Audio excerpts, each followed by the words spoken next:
ये राज नहीं मासूम भाई, ये हमराज है।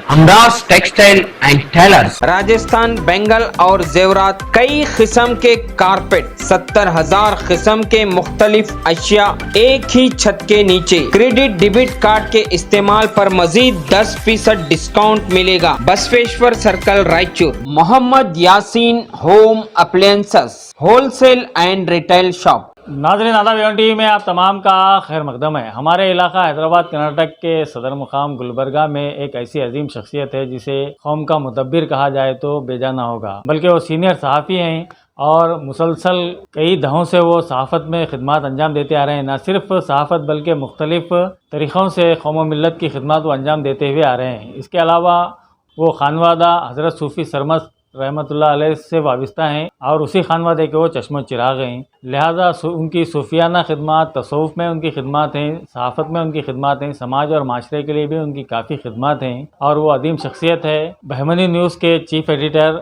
जनाब अजीज़ुल्लाह सरमद साहब की। ये हमारी खुशनसीबी है कि हमारे प्रोग्राम में वो तशरीफ़ लाए और अपने ख़यालात का उन्होंने इजहार किया और बेबाकी के साथ उन्होंने अपने ख़यालात अवाम के सामने रखे। उन्होंने ये कहा कि मौजूदा दौर में जो इंतखाबात हो रहे हैं और 2023 में जो इंतखाबात आने वाले हैं वो सिर्फ एक ही एजेंडे पर लड़े जाएंगे। उसके लिए एक एजेंडा सेट किया जा रहा है और वो एजेंडा है हिंदू मुस्लिम का एजेंडा। उसी एजेंडे पर वो इंतखाबात लड़ने की कोशिश की जा रही है। अगर हमें कामयाबी हासिल करना है तो उस एजेंडे को नाकाम बनाने के लिए कोशिश करनी चाहिए। उससे हटकर तरक्यात या फिर किसी और मामले में हम उलझ कर रह गए तो हमें कामयाबी मिलना मुमकिन नहीं। हमारा सबसे अहम मकसद यही होना चाहिए 2023 को लेकर कि हम किस तरह हिंदू मुस्लिम एजेंडे को नाकाम बनाएं। उन्होंने ये भी कहा कि दिन ब दिन ऐवान असम्बली में मुस्लिम नुमाइंदों की तादाद घटती जा रही है, यानी मुस्लिम एमएलए दिन ब दिन कम होते जा रहे हैं। किसी ज़माने में 17 हुआ करते थे, अब सिर्फ 7 अरकान असम्बली हैं।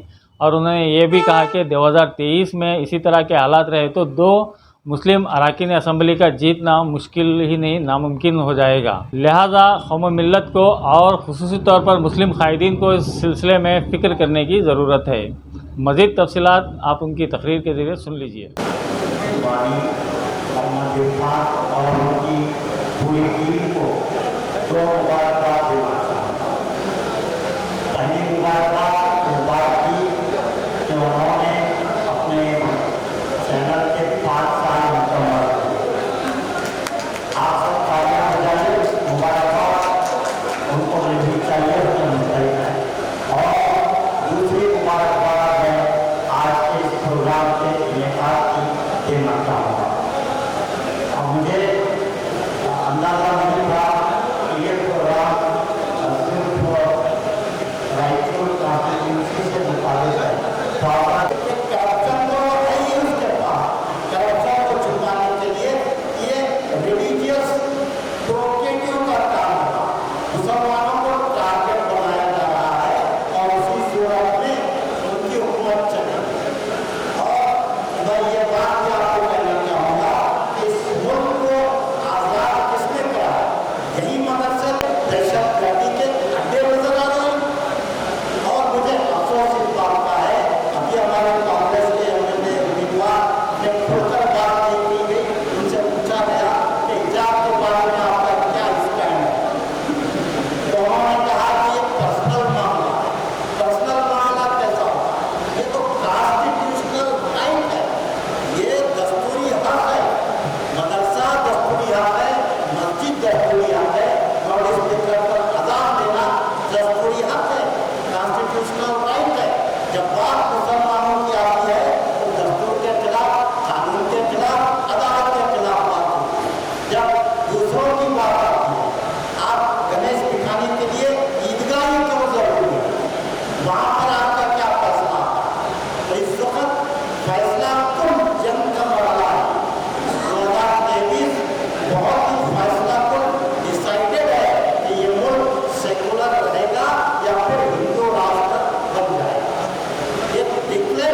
जितने मुसलमान एमएलए हुए, नजीर सिद्दीकी साहब हुए, यासीन साहब हुए और उमर साहब हुए, और गंगावती से भी एक मुस्लिम एमएलए हुए, लेकिन आज मुसलमान एमएलए क्यों नहीं हो रहे? हम खुद टांग खींचने का काम कर रहे हैं। हम क़यादत को मजबूत करने का हमारे पास कोई मंसूबा नहीं है, कोई मंसूबा क़यादत को जो क़यादत के दावेदार बहुत है। मुझे मालूम है कि यहाँ तकरीबन कांग्रेस या 12 एमएलए के दावेदार मुसलमान, गुलबर्गा में कितने दावेदार हैं? तो मैं यह